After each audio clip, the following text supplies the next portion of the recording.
मेरी जी लगी तो मैं क्या करूं तुझको मेरी जी लगी এই অসময় কে ফোন করেছে অসহ্য করে একটু গানও গেতে পারি না হ্যালো দোস্ত ঘুরতে যাবি এখন যদি আমি ঘোরার কথা বলি তখন আমার থেকে টাকা নেবে কিন্তু এখন আমার কাছে তো টাকা নেই না না এক কাজ করি প্ল্যান বানিয়ে একটা কথা বলো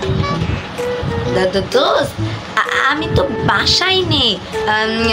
আমি হচ্ছে আমার ঠাকুর মার বাসায় হ্যাঁ বুঝেছিস পিছনে ঘুরে দেখ আমি তোর পিছনেই কোথায় দেখি